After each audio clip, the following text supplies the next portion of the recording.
The shuffle technique is the technique that tends to boggle all minds. It's a technique full of hidden nuances, and without knowing them, you can't really fully learn the shuffle. Hey, I'm Harry, a drum coach / teacher from the UK, and if we haven't met before, welcome to my channel. Today I'll teach you the shuffle technique in 5 parts, including exercises, troubleshooting, and teaching you all those hidden nuances that you can't really find anywhere else. Let's drum. Now you know what is expected of you. Let's now begin part 1, the fundamentals. Cue voiceover. To begin with, start off with bouncing the stick from a wrist stroke. In order to get a nice bounce, ensure that you put enough energy into the stick so that the stick responds from the pad. Now, drop motion. Drop motion is generated when you drop the fingers downwards. It's important not to move the wrists up as much as possible, but this may happen when you start to move in a more natural way. Now, wrist and drop motion back to back.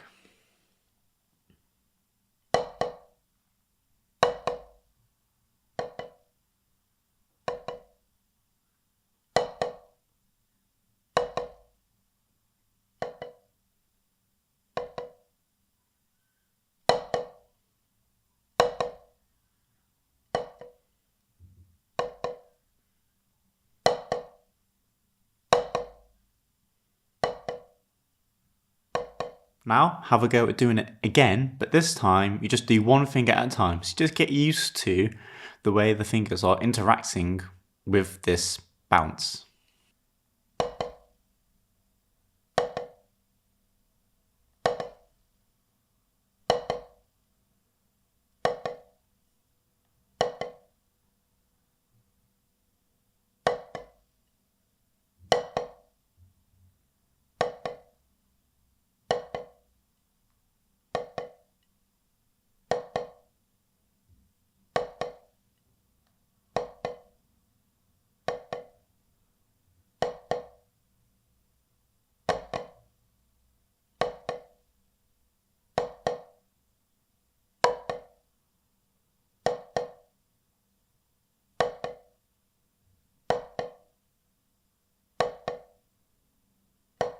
Great, now I've got to the end of part 1. Before moving on to part 2, I would ensure that you are able to get 2 controlled bounce strokes using both from a wrist stroke and also a drop motion. Now moving on to part 2, bounce strokes. This is where part 1 comes into action. The first step is to first of all bounce them together in 16th notes. The second step is to do the same, but now you're going to do this in triplet form. Great, so now we're moving on to part 2. Remember, we're sort of combining this wrist motion with the drop motion at the same time. So it's an important thing to be able to create the distinction between the wrist and the drop. You'll see as I'm doing it.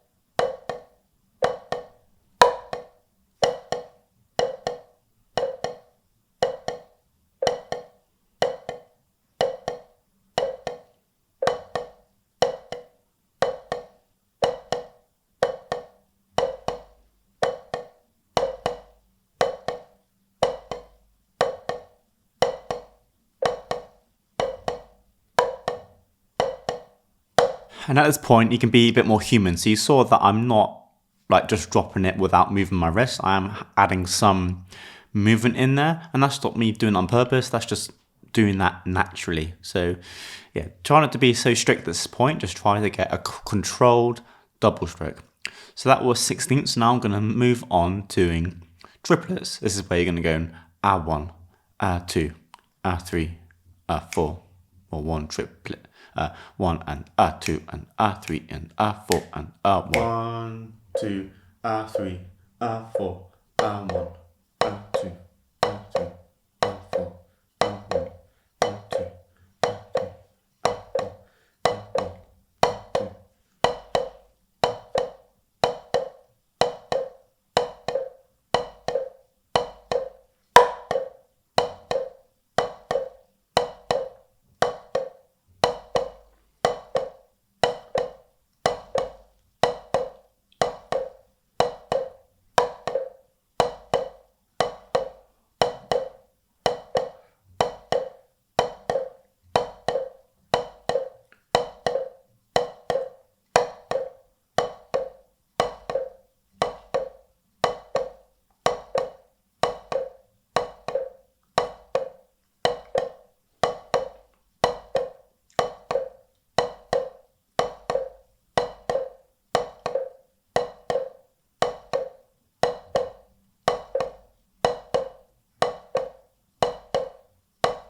So at the end of part 2, you should be able to get consistent bounce strokes in both 16th format and also triplet formats. At this moment in time, I just want you to focus on bouncing the stick from a wrist stroke motion and also a drop motion. The reason is because the next technique I'll show you in part 3 is going to be an advanced form of these two techniques that I've just shown you. So it's imperative that you are really familiar with these techniques first of all.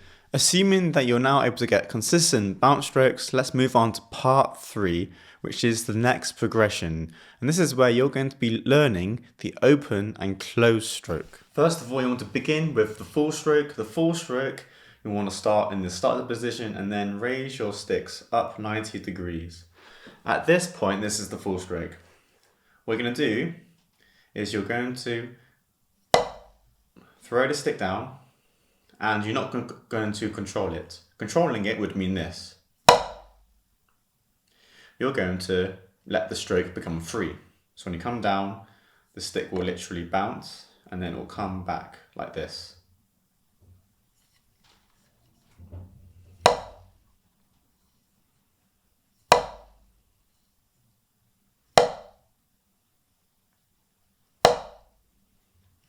At this point, you would now need to do the close part. So this is the open bit.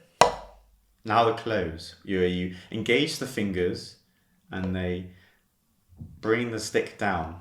So go open.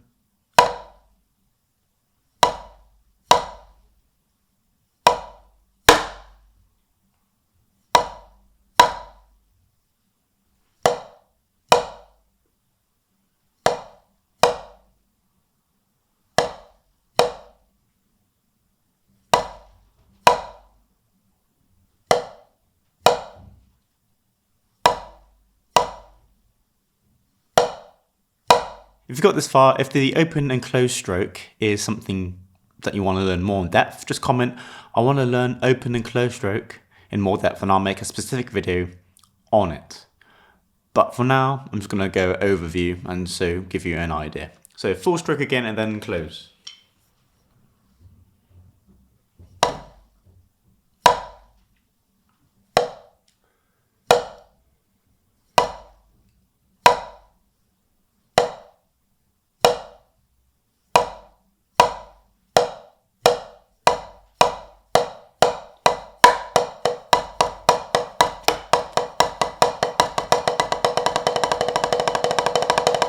So this is the open close stroke. You'll need this when we start to apply the circular motion. So let me show you what I mean before I explain everything.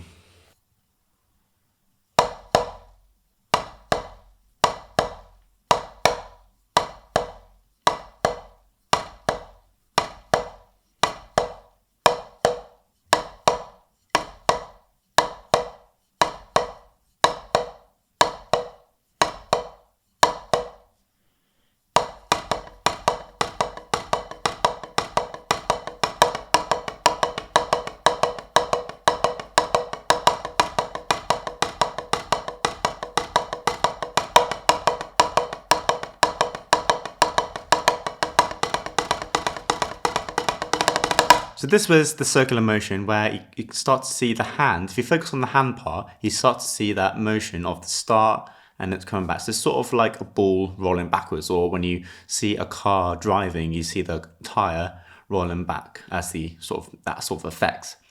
So I'm going to do it nice and slowly and talk it through one more time. So you start off with the upstroke. You're going to start down here when you're going to bring it up, and then you're going to come down here, and then as you close it, that's when you start to bring it back up.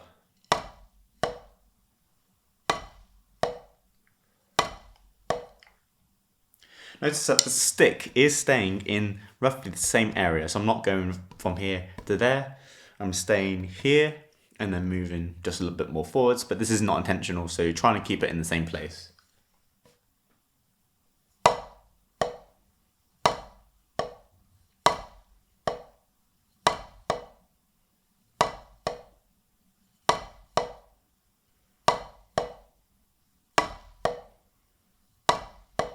So now I'm going to go over the exercises from part 2, where I'm going to go 1E, 2E, 3E, 4E, and then we'll do 1, A2, A3, A4.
So hopefully you can start to see how the circular motion is having an impact on the behaviour of the stick. When you actually drive the stick a little bit forwards as you go into the second part of the closed stroke, what's happening is the stick is naturally falling by itself due to the motion of the stick, created by the motion of the hand and the arm. Even if I take my fingers off, you're still going to get the stick to drop.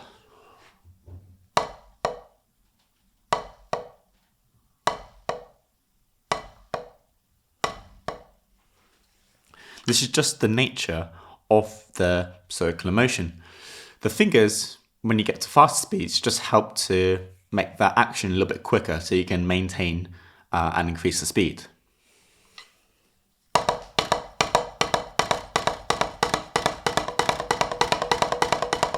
A second reason why the circular motion is really great is because you take away this sort of choppy sound. So if I was going to just go a down motion without the circular motion, it'd sound like this.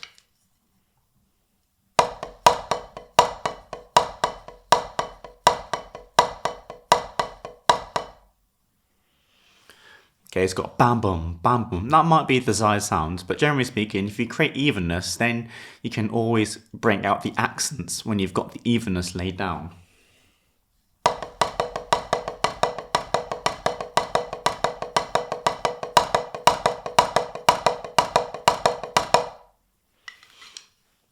That has a much smoother sound, and then I was still able to bring out the accents. Based on this methodology that I've developed for myself, this is why I think this way is much more beneficial than other methods out there. If you got to the end of part 3 and you got a grasp on this shuffle technique that I've shown you using my own methodologies, now you can move on to part 4 and apply this new technique to the 7 exercises. One of the main things that helped me develop these methodologies was actually practicing mainly with my left hand. When I first started practicing my left hand, it was literally impossible. I would tense up and seize up and everything. All the bad stuff you don't really want to happen when you're practicing technique. But I knew that the way to do this was to practice my left hand. Because I was practicing my left hand, it's going to show all the inaccuracies that are happening. And then I can use my right hand as a reference guide for what I know is already working.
Now I'm going to do it all over again with the left hand, but I'm just going to fly through them this time just to save a bit of time. So feel free to skip ahead or watch for fun.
Awesome, so now we're on to some troubleshooting, and the first one is identifying the problems that could occur within the circular motion. One way to help you imagine it is to imagine you're holding a frying pan and you're flipping some pancakes or something like that. This would be the first thing I'd do, and then I'd also try it in reverse, because in reverse, when you're sort of dragging the stick backwards, it just makes it a lot easier. So let's have a go.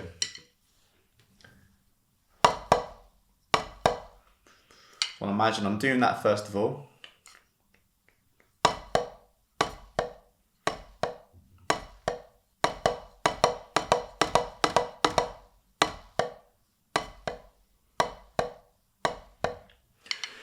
Yeah, so imagine it that you're flipping some pancakes, and then also try it in reverse. Imagine you're sort of going backwards.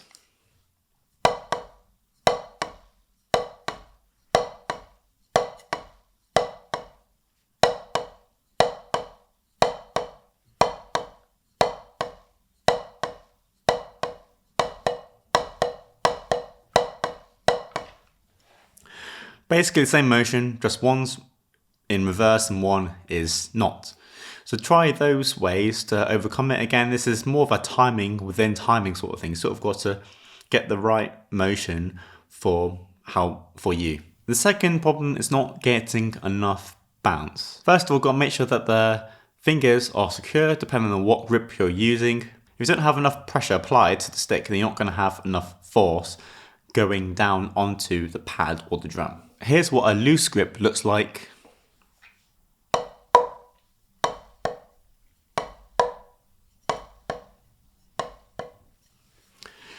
Here's what a grip with appropriate grip looks like.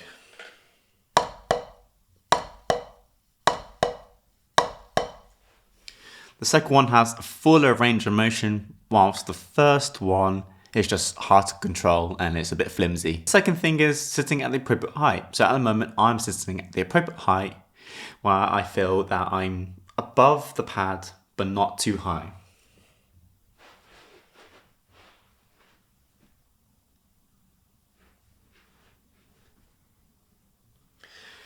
As you saw then, I'm pretty much 90 degrees and the stick is not too far off the pad either. If you want to use a height, maybe it's about 2 or so inches. I'm not really particular about that. I just usually know where the stick is going to be. So you just need to do it on a regular basis so that you know what the height is. If I were to sit too low, it would look like this.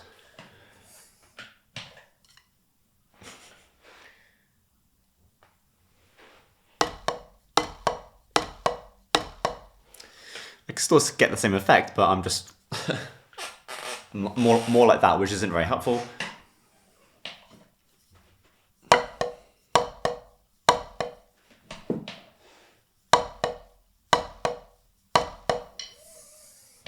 And sitting too high just means that it's not very practical to start off with. Second of all, I'm hitting my legs and it's just not very comfortable overall. The final thing to try is to make sure that you actually put enough energy into the stick. Sure, whilst having enough pressure on your fingers is helpful, but sometimes if you're not putting enough pressure in because you're afraid of dropping the stick or something like that, then you're not really going to get much from the bounce. What you need to do is actually just throw the stick and see what happens.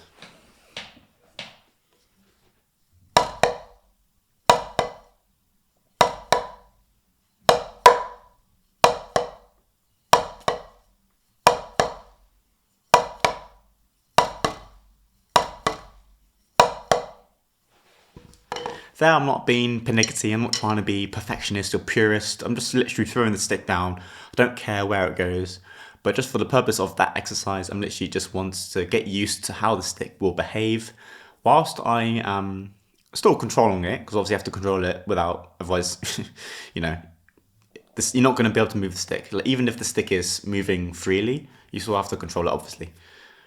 But literally just let go. If you drop the stick, great.